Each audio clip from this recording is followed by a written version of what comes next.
Why am I suffering? This is one of the oldest and most profound questions humanity has ever asked.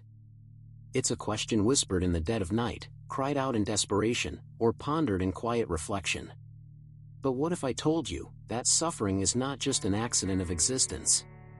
What if it has a purpose, one shaped by history, philosophy, religion, and culture?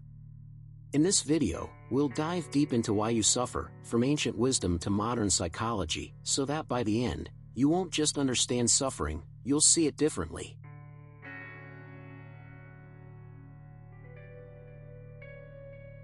Since the dawn of humanity, suffering has been an inescapable part of life. In early societies, suffering was often explained through mythology. The ancient Mesopotamians believed that human misery was punishment from the gods, while the Greeks told the story of Pandora, who unleashed pain and sorrow upon the world by opening a forbidden box. The Buddha, however, took a different approach. He taught that suffering is not just a curse, but a condition of existence itself.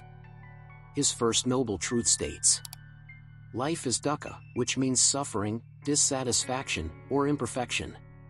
But if suffering is built into life itself, what can we do about it?"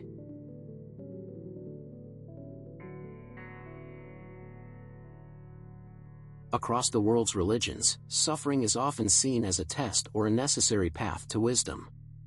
In Christianity, suffering is deeply tied to the story of Jesus.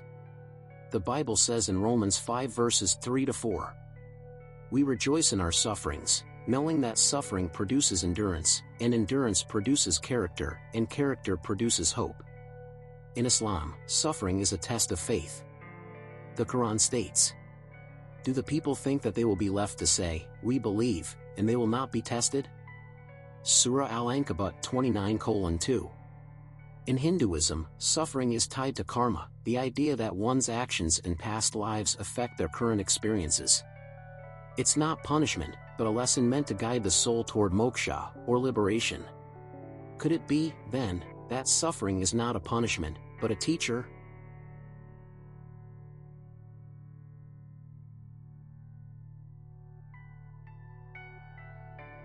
Some of history's greatest thinkers argued that suffering is not just inevitable, it is essential. Friedrich Nietzsche famously said, "To live is to suffer, to survive is to find some meaning in the suffering." He believed that struggle builds strength, that without suffering, there would be no growth, no transformation. The Stoics, like Marcus Aurelius, saw suffering as a test of virtue. You have power over your mind, not outside events. Realize this, and you will find strength. In other words, suffering is not about what happens to you. It's about how you respond. This raises a powerful question. Could suffering be the very thing that makes us human?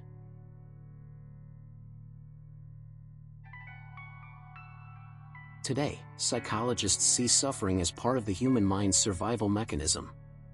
Neuroscience shows that pain, both physical and emotional, triggers the brain's learning center. In other words, suffering forces us to adapt. Psychologists argue that post-traumatic growth, the idea that hardship can lead to profound personal transformation, is real. People who endure suffering often emerge stronger, wiser, and more compassionate. So if suffering is a part of life, how do we face it? Here's the truth, you may never fully escape suffering. But you can change how you see it. Instead of asking, "Why am I suffering?" ask, "What can I learn from this?" Instead of seeing suffering as an enemy, see it as a teacher, one that shapes you into a stronger, wiser person. Because at the end of the day, suffering is not just about pain. It's about transformation. You are not alone in your suffering. And you are not powerless. The choice is yours. Will suffering break you, or will it make you? If this video made you think differently about suffering, don't forget to like and subscribe. Let me know in the comments, how has suffering changed you?